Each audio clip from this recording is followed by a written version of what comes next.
हाँ बेटा, हम लोगों ने पैरेललोग्राम लॉ डिस्कस कर लिया था बेटा पहले। लास्ट लेक्चर के अंदर हम लोगों ने पैरेललोग्राम लॉ डिस्कस कर दिया था बेटा। अब हम लोग आज के लेक्चर के अंदर डिस्कस करेंगे बेटा। आज के लेक्चर के अंदर हम लोग डिस्कस करेंगे कि आज के लेक्चर के अंदर हम लोग डिस्कस करेंगे फॉर्मूला कैसा है बेटा। वेक्टर एडिशन के अंदर हम लोग जनरल डिफरेंट फॉर्मूले होंगे, वो हम लोग कैसे डिस्कस करेंगे, कैसे आया, वो सारी चीजें हम लोग बताएंगे। ये हाँ जी बोलो मैम, ये कौन है भाई? भूपेश जी। देखिए बेटा, देखिए बच्चों यहाँ पे तो parallelogram law of vector addition के लिए हम लोग कैसे करेंगे। देखिए यहाँ पे मैं एक वाइट स्क्रीन ले रहा हूँ और इस स्क्रीन पे आपको समझाऊंगा कि parallelogram law of vector addition क्या कहता है। सबसे पहले अगर मैं बात करूँ, एक पैरेललोग्राम बनाता हूँ बेटा। ये एक पैरेललोग्राम, ये हमारा ए वेक्टर है, ये हमारा बी वेक्टर है, ये हमारा ए वेक्टर है और ये हमारा बी वेक्टर बेटा। ये हमारा ए वेक्टर है, ये हमारा बी वेक्टर है, ये हमारा बी वेक्टर है, ये हमारा ए वेक्टर है। ये हो जाएगा बेटा। अब देखिए समझिएगा, इसमें ये हमारा ये वाला जो लाइन है ये डायगोनल है बेटा।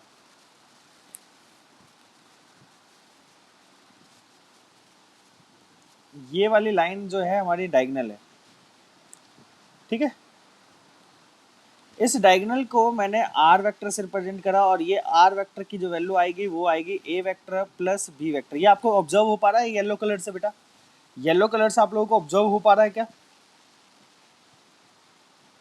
चलिए अब देखिए यहाँ पे समझिएगा। देखिए अगर आप लोग इस थोड़ा सा इस चीज को अगर आप थोड़ा सा ध्यान से देखिए, अगर मैं ट्रायंगल लॉ कहूँ या फिर पैरेललोग्राम लॉ, दोनों के ही केस में रिजल्ट सेम आता है बेटा। दोनों ही केस में रिजल्ट सेम आता है। अगर आप लोग यहाँ पे ध्यान से देखो, इसके इस वाले पोर्शन को मैं इस वाले पोर्शन को रीड्रॉ कर देता हूँ। यहाँ पे दोबारा से रीड्रॉ करता हूँ। ये हमारे पास ए वेक्टर हो जाएगा, ये हमारे पास बी वेक्टर हो जाएगा और ये वाला वेक्टर हो जाएगा हमारे पास, ये हमारा आर वेक्टर हो जाएगा। और अगर आप लोग थोड़ा सा ध्यान से देख पा रहे हो तो ये भी एक ट्रायंगल लॉ को फॉलो कर रहा है। ये हमारा ट्रायंगल लॉ को बता रहा है। ये देखिए ये हमारा रिजल्टेंट वेक्टर है, इनिशियल वेक्टर पहले वाले वेक्टर के टेल से लेके दूसरे वाले वेक्टर के हेड तक का बेटा। तो ये हमारा रिजल्टेंट वेक्टर है, ये हमारा क्या हो गया बेटा फर्स्ट वेक्टर, ये हमारा सेकंड वेक्टर हो जाएगा। अब देखिए यहाँ पे एंगल हमारा ये थीटा होगा बेटा। यहाँ पे नहीं, सॉरी, ये वाला एंगल थीटा नहीं होगा, ये वाला एंगल हमें निकालना है। अभी निकालेंगे हम लोग इसको, ठीक है ना बेटा? ये वाला एंगल हमें निकालना है।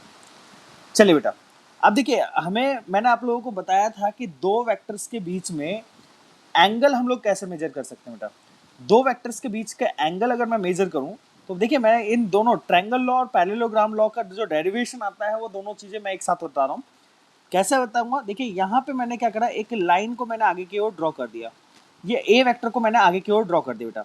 अब देखिए इसके जो बी वेक्टर के हेड से मैंने एक परपेंडिकुलर ड्रॉ करा, ये परपेंडिकुलर ड्रॉ करा। और ये वाली जो लेंथ होती है, अब देखिए यहाँ पे ये वाला एंगल होगा थीटा एंगल, ए और बी के बीच का एंगल कौन सा बेटा? ये वाला एंगल होगा। ए और बी के बीच का एंगल ये हो जाएगा बेटा, ठीक है। अब मैंने क्या करा, एक परपेंडिकुलर ड्रॉ करा, किससे? बी के हेड से। बी के हेड से मैं एक परपेंडिकुलर ड्रॉ कर रहा हूँ बेटा, इस तरीके से परपेंडिकुलर ड्रॉ कर रहा हूँ। और ये परपेंडिकुलर ये हमारा बी वेक्टर है, ये हमारा बी वेक्टर है। और ये हमारा जो ये वाली जो साइन होगी ये हमारा बी साइन थीटा हो जाएगा और ये हमारा बी कॉस थीटा हो जाएगा। यहाँ तक किसी को कोई डाउट है तो पूछ सकते हो बेटा। ऐसे ही अगर मैं यहाँ पे बात करूँ, ये पैरेललोग्राम लॉ का ये वाले जो साइड हो जाएगी ये हो जाएगी बी कॉस थीटा। कैसे होगा बी कॉस थीटा देखते हैं, अभी हम इस चीज़ को डिस्कस करेंगे। बी कॉस थीटा और ये वाली साइड हो जाएगी बी साइन थीटा। कोई डाउट है क्या इसके अंदर? बताइए आपको, अभी तक कोई डाउट है तो क्या बताइए। देखिए समझिएगा, क्योंकि हमने 90 डिग्री का एक परपेंडिकुलर ड्रॉ करा है। तो अब देखिए यहाँ पे मैंने क्या करा, ये हमारा ए, ये हमारा बी, ये हमारा सी और ये वाला पॉइंट हमने एम बोल दिया। तो हम इन triangle M C B triangle की बात करें, एम सी बी, ये देखिए यहाँ यहाँ पे ये एम सी बी ट्रायंगल की बात कर रहे हैं।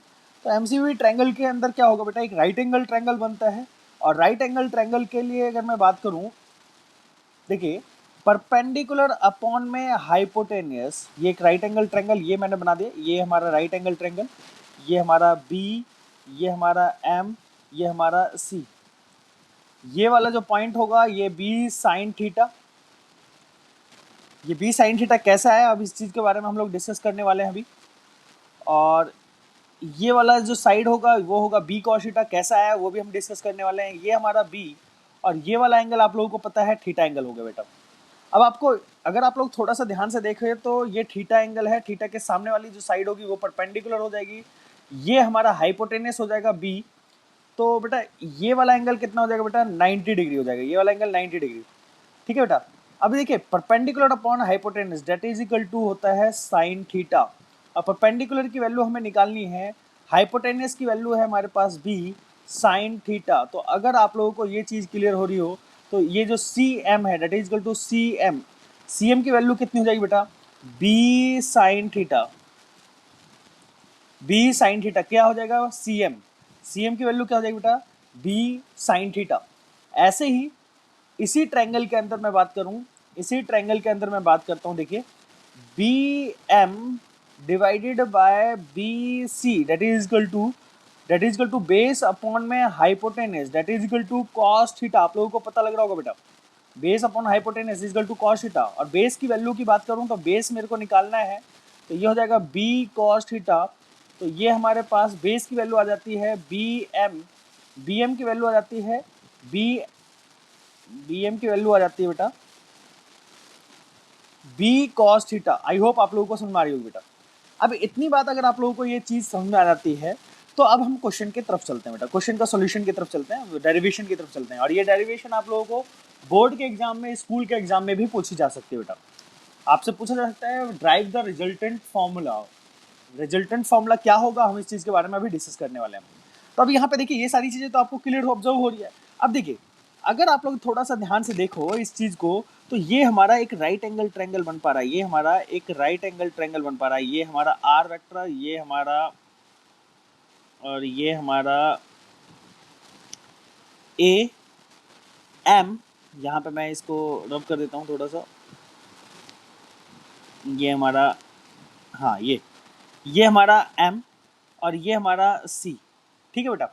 अब देखिए ये हमारा, यहाँ पे मैंने मान लिया कि ये अल्फा एंगल बन रहा है, यहाँ पे एंगल कौन सा बन रहा है, अल्फा एंगल। और अल्फा एंगल किस किस के बीच में एंगल बन रहा है, ये आर वेक्टर और हमारा ए वेक्टर के बीच में एंगल बन रहा है। ठीक है। यहाँ पे मैं अगर इस डायग्राम के अंदर बताऊँ तो ये हमारा अल्फा एंगल हो जाएगा और ये हमारा बीटा एंगल बन जाएगा। आई होप आप लोगों को समझ आया होगा। अब देखिए अगर ये हमारा अल्फा एंगल बन रहा है, देखिए यहाँ पे अगर हमारा अल्फा एंगल बन रहा है तो ये हमारा परपेंडिकुलर बन जाएगा, और ये हमारा एक हाइपोटेनस बन जाएगा, और ये हमारा बेस बन जाएगा। अब मेरी एक बात समझिएगा, देखिए यहाँ पे इस वाले ट्रायंगल के अंदर, इस ए बी सी ट्रायंगल के अंदर हम लोग फॉर्मूला, ट्रिग्नोमेट्री का फॉर्मूला नहीं अप्लाई कर सकते। क्यों नहीं लगा सकते, क्योंकि बेटा ये राइट एंगल ट्रायंगल नहीं है। राइट एंगल ट्रायंगल बनाने के लिए हमने एक परपेंडिकुलर ड्रॉ करा सी पॉइंट से, कहाँ पे बेटा, सी पॉइंट से एक एम पॉइंट पे हमने एक परपेंडिकुलर ड्रॉ करा, ये बी एम हो जाएगा, ये सी एम हो जाएगा। तो ये सी एम जो है ये परपेंडिकुलर, बी एम जो है ये बेस हो जाएगा, है ना। ये सारी चीज़ें हो जाएगी, आप लोगों को इतनी बात समझ आ रही होगी। अब यहाँ पे देखिए समझिएगा, ये हमारा जो सी एम होगा बेटा, ये सी एम की वैल्यू हमारे पास बी साइन थीटा आ गई। और ये हमारे पास, अगर मैं इस चीज़ की बात करूँ, यहाँ पे इस चीज़ की बात करूँ, ए एम की वैल्यू किसके बराबर आ जाएगी बेटा, a b plus b m के बराबर आ जाएगी, a b plus b m के बराबर। तो a b plus b M की बात करूँ तो यहाँ पे क्या आ जाएगा बेटा, a plus B cos theta. तो ये वाली वैल्यू यहाँ से यहाँ तक के बराबर हो जाएगी, ये वाली वैल्यू यहाँ से यहाँ तक के बराबर हो जाएगी। अब हमें रिजल्टेंट फाइंड आउट करना है, रिजल्टेंट की वैल्यू हमें फाइंड आउट करनी है बेटा। तो रिजल्टेंट की वैल्यू फाइंड आउट करने के लिए मैंने क्या करा, r that is equal to hypotenuse that is equal to under root में परपेंडिकुलर का स्क्वायर बी साइन थीटा का whole square plus a plus B cos theta का होल स्क्वायर, ये हो जाएगा बेटा, ये हो जाएगा। B sine theta plus a plus B cos theta का होल स्क्वायर। तो अब देखिए आर की वैल्यू की बात करूँ तो मैं इसको ओपन करता हूँ यहाँ पे ओपन करूँगा तो ये हो जाएगा B sine square theta plus, अब देखिए इसकी बात करूँ A plus B cos theta, तो इसकी की बात करता हूँ मैं A square plus B square cos square theta plus 2ab cos theta. अगर यहाँ पे कोई डाउट है तो पूछ सकते हो बेटा। यहाँ पे मैंने क्या करा, इसका स्क्वायर ओपन करा तो B square sine square theta, ये ए प्लस बी का होल स्क्वायर हो रहा है तो A square B square plus 2ab cos theta, है ना। ये आई होप समझ में आ गया होगा, है ना। ये देखिए ए स्क्वायर प्लस 2ab होता ना, तो ए की जगह ये लिख दिया और ये बी कॉस थीटा की जगह ये लिख दिया बेटा, है ना। बी की जगह बी कॉस थीटा लिख दिया। आई होप आप लोगों को इतनी पॉइंट क्लियर हो चुका होगा। अब अगर मैं चलूँ तो यहाँ पे मैं लिख सकता हूँ बेटा r इज इक्वल टू, अगर आप लोग यहाँ पे ध्यान से देखें तो ये वाला पॉइंट और ये वाला पॉइंट देखें तो इन दोनों में से क्या चीज़ कॉमन आ सकता है बेटा। यहाँ पे मैं ए स्क्वायर को मैं आगे लिख लेता हूँ प्लस बी स्क्वायर को मैंने कॉमन लिया, अंदर बच्चा बेटा sign square theta plus cos square theta हो जाएगा बेटा। अब देखिए plus equal plus 2ab cos theta. ये आई होप आप लोगों को इतनी पॉइंट समझ में आ गया होगा। अब देखिए आर की वैल्यू की बात करें तो आर की वैल्यू किसके बराबर हो जाएगी बेटा, आर की वैल्यू हो जाएगी ए स्क्वायर प्लस बी स्क्वायर। अब देखिए यहाँ पे देखिए ये वाला जो टर्म है ये sign square theta plus cos square theta, ये वाली वैल्यू 1 के बराबर हो जाएगी। तो यहाँ पे ये 1 के बराबर हो जाएगी तो मैंने यहाँ पे बी स्क्वायर डायरेक्टली पुट कर दिया प्लस 2ab कॉस थीटा, ये हो जाएगा बेटा। अब देखिए हमारा जो रिजल्टेंट निकालने का फॉर्मूला यही होता है बेटा। कभी भी अगर हमारे पास दो वेक्टर दे रखा है और उन दोनों वेक्टर के बीच में एंगल पता है तो हमारा फॉर्मूला हो जाएगा r is equal to a square plus B square plus 2ab cos theta. I hope आप लोगों को समझ में आ रहा होगा बेटा। ये फॉर्मूला होता है जनरल फॉर्मूला, याद रहना चाहिए आप लोगों को, ये फॉर्मूला याद रहना चाहिए। आई होप आप लोगों को समझ में आ गया होगा। अगर कोई डाउट है तो आप लोग पूछ सकते हो बेटा। ये फॉर्मूला याद रहना चाहिए बेटा। अभी आप लोगों को ये डिस्कस हम लोग आगे भी करेंगे और ये फॉर्मूला हर एक जगह यूज होता रहेगा बेटा। इसके बिना कोई भी फॉर्मूला, इसके बिना कोई भी चीज़ क्लियर नहीं होगा। ये फॉर्मूला आप लोगों को याद रहना चाहिए माइंड में कि अगर कभी भी दो वेक्टर दे रखा है ए वेक्टर और बी वेक्टर और दोनों का रिजल्टेंट हमें फाइंड आउट करना है तो resultant is equal to under root a square plus B square plus 2ab cos theta formula होता है बेटा। आई होप आप लोगों को क्लियर होगा। कोई डाउट है तो पूछ सकते हो बेटा, कोई डाउट है तो पूछ सकते हो। क्लियर? आयुष बैक साइड से आवाज आ रही है, इसको डाउन कर। बैक साइड से आवाज आ रही है वो कम करिए। किसी और को कोई प्रॉब्लम? रब करो इस चीज को बेटा। अब देखिए इस चीज को समझते हैं। ये फॉर्मूला तो आप लोगों को याद रहना चाहिए बेटा, ये फॉर्मूला तो आप लोगों को याद रहना चाहिए। इसके अलावा ये मैं अब इसको मैं सारी चीजों को मैं रब कर देता हूँ।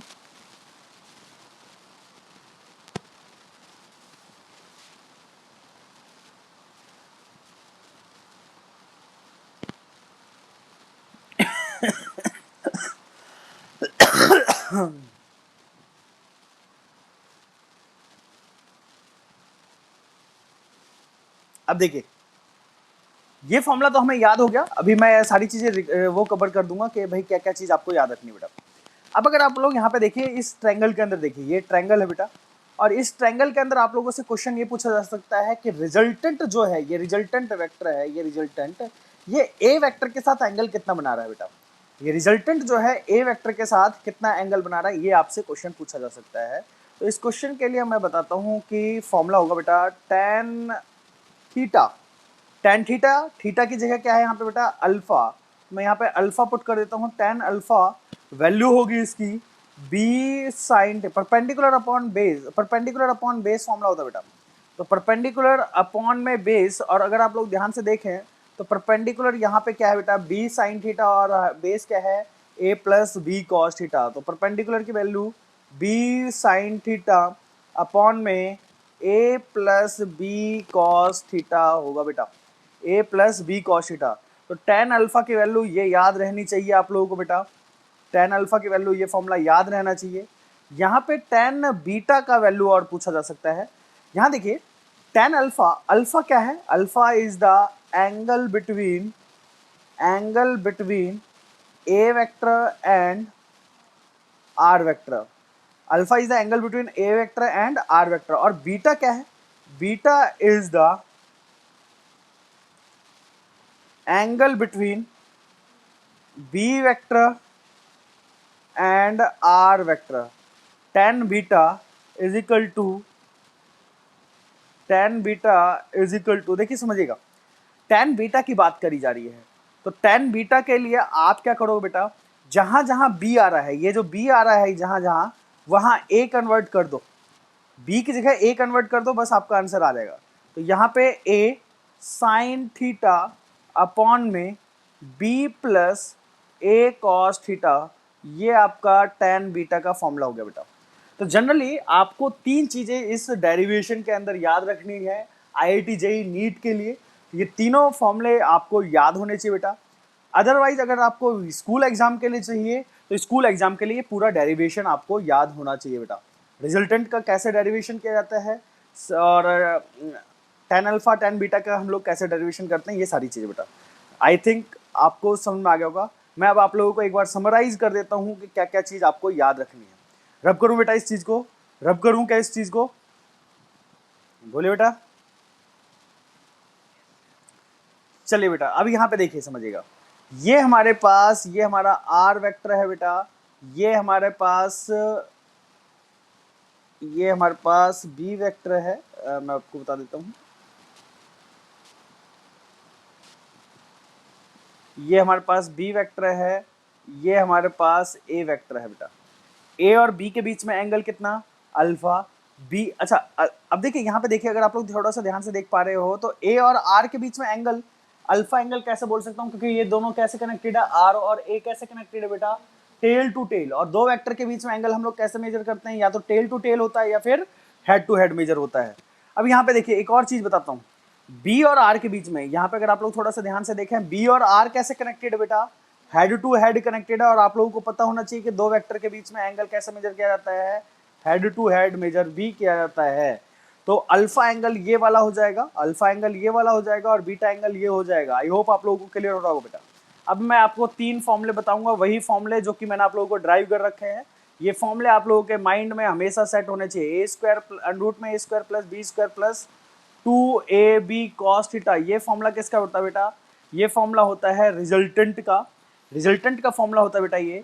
और इसके अलावा अगर मैं बात करूं tan अल्फा का जो फॉर्मूला होता है that is b sin theta upon में a plus B cos theta. बात आती है कि सर ये थीटा कहाँ से आया, थीटा है क्या चीज़, तो थीटा मैं आपको क्लियर कर दूं बेटा। थीटा यहाँ पे ये वाली लाइन है, ये वाली लाइन, ये मैंने यहाँ पे ए वेक्टर को आगे की ओर एक्सटेंड कर दिया, ये थीटा एंगल है बेटा, ए और बी के बीच में एंगल। तो theta is the angle between a vector and b vector. ऐसे ही अगर मैं बात करूँ tan बीटा की, तो tan बीटा की वैल्यू की बात करूँ तो यहाँ पे हो जाएगा a साइन थीटा अपॉन में b plus a cos theta. I hope आप लोगों को ये सारी टर्म्स समझ में आ गई होगी बेटा, आई होप आप लोगों को ये सारी टर्म्स समझ में आ गई होगी। ये सारी चीज़ें याद रहनी चाहिए।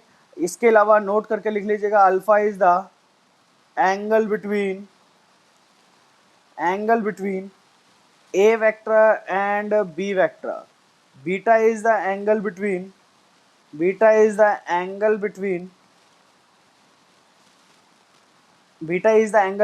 r वेक्टर, नहीं सॉरी, यहाँ पे अल्फा जो है angle between r and a, यहाँ पे अल्फा जो होगा वो r वेक्टर और a वेक्टर के बीच में एंगल होगा।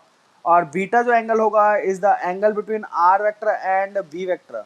तो आई होप आप लोगों को इतना पॉइंट समझ में आ रहा होगा। कोई डाउट है तो आप लोग पूछ सकते हो बेटा, ये सारी चीज़ें क्लियर। कोई पॉइंट अगर आप लोगों को क्लियर ना हो तो पूछ सकते हो। क्लियर बेटा, आगे चलें हम लोग, आगे चलो बच्चों, चले बेटा आगे चलते हैं हम लोग, आगे चलते हैं बेटा। रब कर रहा हूं मैं इस सारी चीज़ों को। नेक्स्ट स्लाइड की तरफ चलते हैं हम लोग।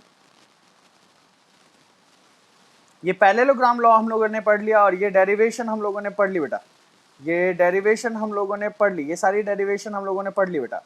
कोई डाउट होगा तो आप लोग पूछ सकते हो, यहाँ पे कोई डाउट होना नहीं चाहिए। आगे की ओर स्लाइड की तरफ चलते हैं बेटा। ये सारी terms tan alpha and tan beta ये सारी चीज़ें मैंने डिस्कस कर दी है। ये सारी टर्म्स मैंने आप लोगों को डिस्कस कर दी बेटा, है ना। ये सारी चीज़ें डिस्कस कर दी, इसमें से कुछ भी चीज़ ऐसी चीज़ है नहीं जो कि डिस्कस करें। ये मैंने आप लोगों को समराइज करने के लिए बोला था कि बाद में मैंने आप लोगों को समराइज भी करा।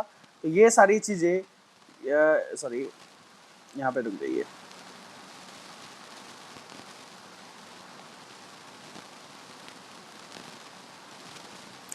सारी चीज़ें मैंने आप लोगों को बेटा समराइज कर दी। ये सारी चीज़ें हम लोगों ने डिस्कस कर ली है बेटा, तो इसमें कुछ भी डिस्कस करने वाला बचा नहीं। अब आगे हम लोग आगे की ओर चलेंगे, नेक्स्ट स्लाइड की तरफ।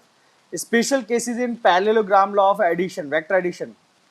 हाँ बेटा बोलिए, आयुष जी बोलिए। हाँ बेटा आयुष बोलिए।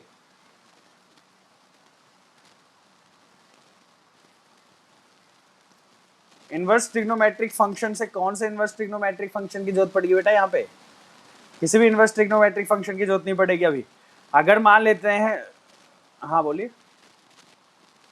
हाँ ये चीज आप बोल रहे हो?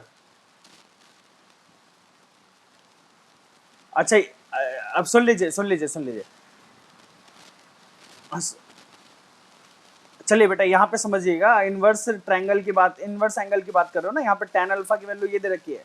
तो अगर आपको अल्फा निकालना है तो बेटा अल्फा इज इक्वल टू ये tan थीटा जो है, tan जो है ये tan दूसरी साइड जाएगा तो ये बन जाएगा tan इनवर्स, और ये बन जाएगा बेटा q साइन थीटा अपॉन में p plus q cos theta. तो दूसरी साइड जाने के बाद ये cos alpha is equal to tan inverse बन जाएगा। तो ये tan अल्फा है, ये tan दूसरी साइड जाएगा तो tan इनवर्स बन जाएगा। आई होप आप लोगों को ये चीज समझ में आ रही होगी। कोई डाउट है तो पूछ सकते हो बेटा। यही पूछना चाह रहे हो आयुष जी? बताइए, और कुछ पूछना चाह रहे हो क्या?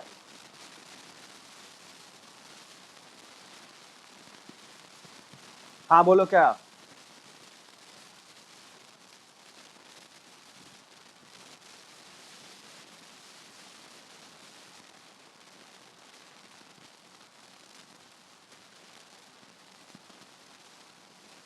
बेटा एनसीईआरटी अगर निकाल के देती है तो वो चीजें बेटा, वो चीजें आपको कैलकुलेटर से ही सॉल्व करनी पड़ेगी।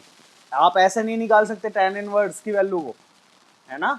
अगर tan इनवर्स या cos इनवर्स, अगर आपको IIT जेईई या नीट वगैरह में एग्जाम आएगा तो उसमें साइन इनवर्स अगर कोई एंगल चाहिए जैसे अल्फा एंगल, तो वहां पे उल्टा करके tan इनवर्स ऑप्शन में tan इनवर्स तक के ही आंसर होगा।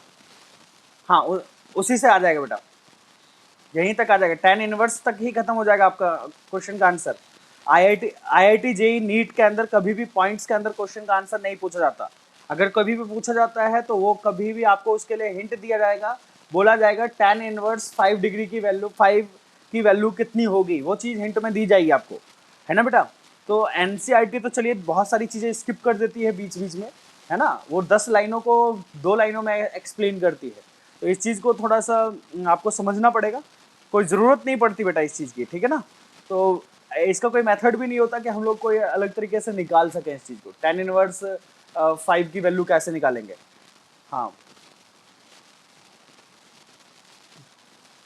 बोलिए क्या बेटा।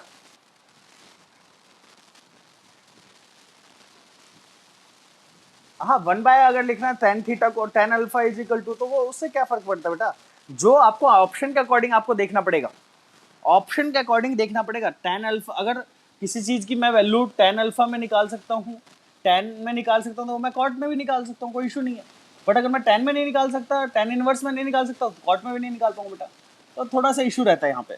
तो इस चीज़ की कोई ज़रूरत नहीं है, कभी कोई इस टाइप का कोई क्वेश्चन अटकेगा नहीं बेटा, मैं इस चीज़ की गारंटी ले रहा हूँ आप लोगों को। हाँ tan इनवर्स या इनवर्स फंक्शन से कोई क्वेश्चन रुकने वाला नहीं है आपका, मैं बात बता रहा हूँ आप लोगों को, ठीक है बेटा। तो ये माइंड में रखिएगा, आगे की ओर चलते हैं। इसकी कोई ज़रूरत नहीं है यहाँ पे tan इनवर्स वगैरह के पॉइंट्स तक हम कैसे निकालेंगे, क्योंकि इतना तो आप लोगों को खुद को भी समझना पड़ेगा कि बेटा हम लोग पॉइंट्स तक कैलकुलेशन नहीं निकाल सकते हैं। हमें अगर 30 degree, 45 degree, 60 degree, 90 degree, 37 degree, 53 degree इनकी वैल्यू दे रखी है तो हम तो निकाल सकते बेटा। अगर इसके अलावा और कोई वैल्यू दे रखी है तो हम लोग नहीं निकाल सकते। जैसे कुछ और एंगल जैसे 7 डिग्री, 15 डिग्री, इन चीज़ों के तो निकाल सकते हैं कुछ चीज़ों के। बट इससे ज़्यादा अगर हम ये कहें कि 2.5 की वैल्यू कैसे निकालोगे, तो ये ऐसा पॉसिबल नहीं होगा। 10 2.5 की वैल्यू कैसे निकालोगे बेटा? तो इस तरीके की चीज़ों को देने के लिए कुछ ना कुछ क्वेश्चन पेपर में हिंट जरूर दिया जाएगा। आईआईटी कभी भी इस तरीके के क्वेश्चन या नीट कभी भी इस तरीके के क्वेश्चन नहीं पूछता, ठीक है बेटा। अगर कभी पूछा जाएगा तो वो आपको क्वेश्चन में हिंट देगा बेटा, ठीक है। आपका फिजिक्स का क्वेश्चन 10 इनवर्स की 2.5 की वैल्यू से नहीं अटकेगा, ठीक है, ये बात ध्यान रखिएगा। अब हम बात करते हैं बेटा special cases in parallelogram law of vector addition. Vector addition हमें करना है और स्पेशल केसेस की बात कर रहे हैं हम लोग। तो नेक्स्ट स्लाइड की तरफ चलते हैं बेटा। सबसे पहला जो हमारा ये है special cases, when theta equal to 90 degree mutually perpendicular vector. जब दो वेक्टर्स म्यूचुअली परपेंडिकुलर हैं तब हमें बात करनी है बेटा। तो अब यहाँ पे देखिए ये हमारे पास पी वेक्टर है बेटा, ये हमारे पास क्यू वेक्टर है, ये दोनों परपेंडिकुलर डायरेक्शन में है, 90 डिग्री पे है बेटा। अब इन दोनों का जो नेट रिजल्टेंट है वो नेट रिजल्टेंट हमने ये मान लिया, ये हमारा नेट रिजल्टेंट है बेटा। ये नेट रिजल्टेंट कुछ इस तरीके से ही पास होगा, कहीं से भी पास हो सकता है। ये हमारा आर वेक्टर हमने मान लिया, बट ये आर वेक्टर हमेशा इन दोनों के रीजन के बीच में लाई करेगा, इस रीजन के अंदर ही लाई करेगा बेटा। ऐसा नहीं कि आप आर वेक्टर को यहाँ से पास कर दो, यहाँ से कहीं यहाँ से पास कर दो, इस तरीके से पास कर दो, ये गलत हो जाएगा बेटा। यहाँ से पास नहीं हो सकता आर वेक्टर, हमेशा आर वेक्टर कहाँ से पास होगा, इस रीजन के अंदर लाई करेगा आर वेक्टर हमेशा, ये बात ध्यान रखिएगा, ठीक है। तो अब बात आती है कि आर वेक्टर की वैल्यू कैसे होगी। आर वेक्टर की वैल्यू निकालने के लिए हम लोग फॉर्मूला लगाएंगे बेटा directly, A square plus B square plus 2ab cos theta. अगर आप लोग ध्यान से देखें यहाँ पे, अगर आप लोग ध्यान से देखें तो ये हमारा पी वेक्टर है और ये हमारा क्यू वेक्टर है। पी और क्यू के लिए मैं यहाँ पे, चलिए पी और क्यू को मैं ए और बी से रिप्लेस कर देता हूँ तो ज़्यादा बेटर आपको समझ में आएगा। यहाँ पे मैं इसको ए वेक्टर मान लेता हूँ, ये हमारा ए वेक्टर और ये हमारा बी वेक्टर। अब देखिए यहाँ पे अगर आप लोग थोड़ा सा ध्यान से देख पा रहे हो तो ए और बी के बीच में एंगल कितना है बेटा, 90 डिग्री है। कितना एंगल है ए और बी के बीच में, 90 डिग्री का एंगल है बेटा। तो अगर ए और बी के बीच में 90 डिग्री का एंगल है तो यहाँ पे थीटा की वैल्यू हम लोग कितना पुट कर सकते हैं ए और बी के बीच में, 2ab cos 90 डिग्री। और आपको पता होना चाहिए कि cos 90 की वैल्यू होती है बेटा 0, cos 90 की वैल्यू होती है तो 0, तो ये वाला फैक्टर 0 हो जाएगा और हमारा जो रिजल्टेंट होगा वो होगा अंडरूट में A square plus B square. तो आप लोगों को ये माइंड में हमेशा रखना है, जब भी दो वेक्टर परपेंडिकुलर हो, जैसे फॉर एग्जांपल मेरे पास ये वेक्टर ए वेक्टर और ये हमारे पास बी वेक्टर है, इन दोनों का नेट रिजल्टेंट निकालना है आर वेक्टर। तो आर वेक्टर का formula directly A square plus B square, याद रखना है बेटा आप लोगों को, माइंड में बिल्कुल सटा होना चाहिए, बिल्कुल चिपका होना चाहिए ये चीज़ कि बेटा रिजल्टेंट वेक्टर अगर हमारे पास दो वेक्टर परपेंडिकुलर हैं तो अंडरूट में A square plus B square से हम लोग निकालेंगे।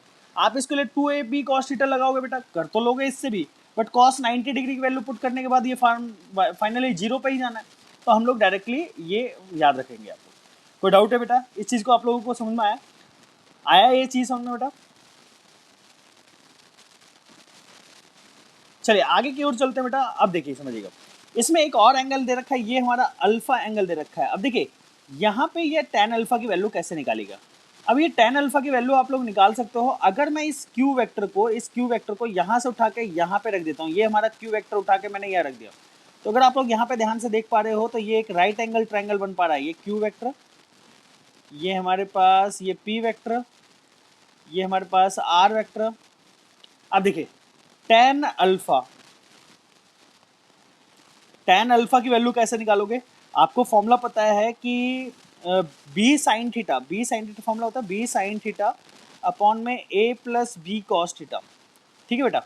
अब देखिए b की वैल्यू यहाँ पे किससे रिप्लेस हो रही है, q से, तो मैं यहाँ पे क्या लिखूंगा बेटा, q साइन 90 डिग्री अपॉन में a की जगह क्या है बेटा यहाँ पे p, तो यहाँ पे p लिखा, प्लस b की जगह क्या है बेटा q और cos 90 डिग्री। तो q cos 90 तो बेटा 0 हो गया, हमारे पास क्या बचेगा बेटा q बाय p, और साइन 90, ये साइन 90 की वैल्यू हो जाएगी बेटा 1 के बराबर, तो q बाय p आ गया। तो tan अल्फा की वैल्यू हो जाएगी q by p, tan alpha की वैल्यू क्या हो जाएगी q by p। I hope आप लोगों को ये पॉइंट क्लियर होगा, कोई डाउट हो तो आप लोग पूछ सकते हो बेटा। ये पॉइंट क्लियर होगा बेटा, ये देखो क्लियर बेटा, आप लोगों को समझ में आया। यहाँ पे कोई डाउट है तो पूछ सकते हो बेटा, क्लियर। चल समझ में आ गया। चलिए बहुत अच्छी बात है बेटा, आगे की ओर स्लाइड की तरफ चलते हैं हम लोग।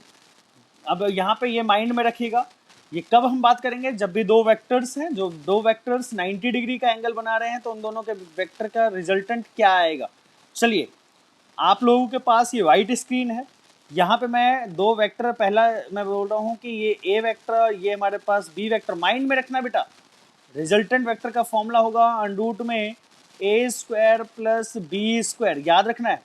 टेन अल्फा, अल्फा की वैल्यू हमें, ये रिजल्टेंट हमारे पास ये आ गया, अल्फा एंगल की वैल्यू निकालनी है, तो अल्फा की वैल्यू हम लोग क्या निकालेंगे बेटा, इस पी वेक्टर को यहाँ से उठा के यहाँ पे रखिए, ये ट्रायंगल ये पूरा हो जाएगा इस तरीके से, ये आर वेक्टर हमारा ये, तो हमारा tan alpha is equal to perpendicular upon base, perpendicular की value b by a, directly हम लोग बोल सकते, ये दो फॉर्मूले याद रहने चाहिए, मैं एक बार रिवाइज करवा रहा था आप लोगों को।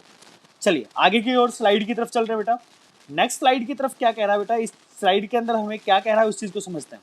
देखिए अगर आप लोगों को दो वेक्टर दे रखा है, ये हमारे पास एक वेक्टर ए वेक्टर दे रखा है और ये हमारे पास बी वेक्टर दे रखा है। अब इन दोनों वेक्टर का नेट रिजल्टेंट आर वेक्टर होगा, वो आर वेक्टर मैंने यहाँ पे ड्रॉ कर लिया बेटा, ये हमारा आर वेक्टर होगा कहीं यहाँ पे। अब ये आर वेक्टर यहाँ पे अल्फा एंगल, ये हमारा बीटा एंगल हो जाएगा। ठीक है, कोई डाउट है इसके अंदर? मेरी बात ध्यान से सुनिएगा, ये हमारा आर वेक्टर जो है ना बेटा, ये आर वेक्टर जो है, ये हमारा आर वेक्टर उस डायरेक्शन में ज्यादा झुका हुआ होगा जिस वेक्टर का मैग्नीट्यूड ज्यादा बड़ा होगा। यहाँ पे ए वेक्टर ये रहा, बी वेक्टर ये रहा। इस चीज को आप थोड़ा सा ज्यादा बेटर क्लियरिटी से आप अभी समझोगे। देखिए समझिएगा, मैंने बोला कि हमारे पास 5 न्यूटन का फोर्स है और ये हमारे पास 10 न्यूटन का फोर्स है। हमारा जो रिजल्टेंट पास होगा वो रिजल्टेंट कहीं इनके बीच में से पास होगा बेटा, यहाँ से बीच में से कहीं पास होगा।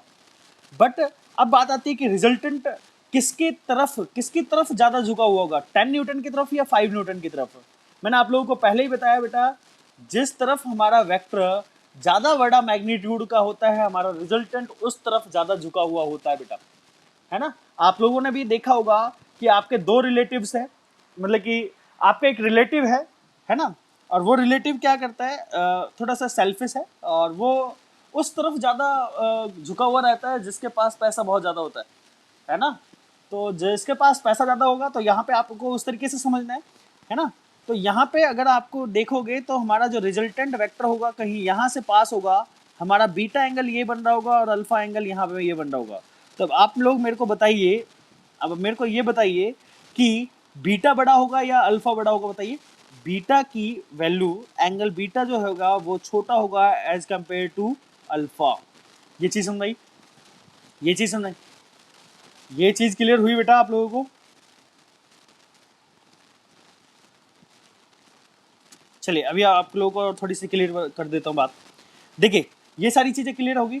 अब अगर मैं एक और चीज़ डायग्राम बना देता हूँ, यहाँ पे मैंने 10 न्यूटन को मैंने इस डायरेक्शन में बना दिया और ये 5 न्यूटन मैंने इस डायरेक्शन में बना दिया। बताइए अब मेरे को रिजल्टेंट बताइए, रिजल्टेंट किस तरफ ज़्यादा झुका हुआ होगा बताइए? 10 न्यूटन की तरफ, मतलब कि रिजल्टेंट। अब अल्फा हमारा छोटा हो जाएगा बीटा से। अब मैं आप लोगों से क्वेश्चन पूछना चाहता हूँ बेटा। क्वेश्चन मेरा ये है, सबसे पहला कंडीशन मेरा यहाँ पे 3 केसेस बनेंगे।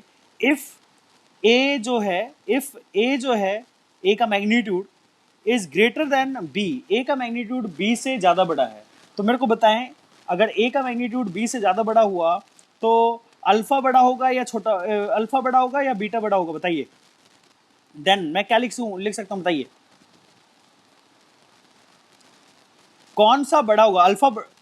बीटा बड़ा होगा। क्यों बीटा बड़ा होगा? क्यों बड़ा होगा? क्योंकि हमारा जो अल्फा जो होगा वो छोटा हो जाएगा बीटा के कंपैरिजन में। क्यों? ये चीज़ आप लोगों को क्लियर हो चुकी होगी। अगर मैं यहाँ पे डायग्राम से मेंशन करूँ तो ये हमारे पास ए वेक्टर और ये हमारे पास बी वेक्टर। यहाँ पे मैं ए वेक्टर को थोड़ा सा ज़्यादा बड़ा बना देता हूँ। ये हमारा ए वेक्टर, ये हमारा बी वेक्टर, है ना। अब देखिए यहाँ पे हमारा जो आर वेक्टर की बात करें,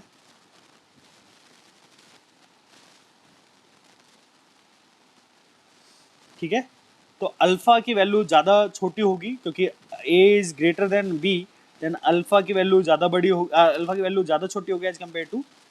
अच्छा एक बात है, अगर मैं बोलूँ इफ ए और बी आपस में बराबर हैं, ए और बी का मैग्नीट्यूड इक्वल है, तो क्या होगा बेटा? अल्फा और बीटा दोनों बराबर होंगे। इसका मतलब ये हुआ कि हमारा, अगर मैं बोलूँ ए ये रहा और बी भी मैग्नीट्यूड वाइज दोनों इक्वल हुए, तो हमारी जो रिजल्टेंट वैल्यू होगी, रिजल्टेंट जो होगी वो हमारा एंगल बाइसेक्टर से पास होगा, मतलब कि अल्फा और बीटा दोनों की वैल्यू इक्वल होगी बेटा। ये आई होप आप लोगों को क्लियर हो चुका होगा। नेक्स्ट थर्ड पार्ट मैं बोलना चाहता हूँ कि इफ ए इज, हाँ ए, हाँ बोलिए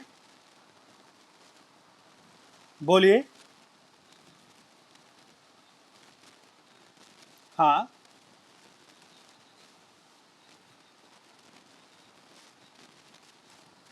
हाँ, आप अल्फा को ए साइड से लीजिए, पहले वाले वेक्टर के साथ लीजिए। हम लोग जनरल कन्वेंशन यही लेके चलते हैं, नहीं तो आपको अगर अल्फा को यहाँ पे शिफ्ट करोगे तो उस हिसाब से कन्वेंशन भी लेना पड़ेगा आपको, ठीक है ना। ए को फिर एक माइंड में सेट बना लीजिए ना कि यार अल्फा को ए के साथ ही लेना है, पहले वाले वेक्टर के साथ ही लेना है, तो माइंड में कन्वेंशन रहेगा तो कभी बोलोगे नहीं आप लोग। कोई जरूरी नहीं कि अल्फा आप ए के साथ ही लो, आप अल्फा को यहाँ से बना लो, कोई इशू नहीं है, बट आपको चेंज करोगे तो फिर सारा रिजल्ट चेंज हो जाएगा फिर आपको, ठीक है ना। यहाँ पे ध्यान से सुनिएगा, अगर हम बोलते हैं कि ए की वैल्यू ज़्यादा छोटी है एज कम्पेयर टू बी, तो इन दिस कंडीशन हम क्या करेंगे बेटा, ए की वैल्यू छोटी हुई, बी की वैल्यू बड़ी हुई,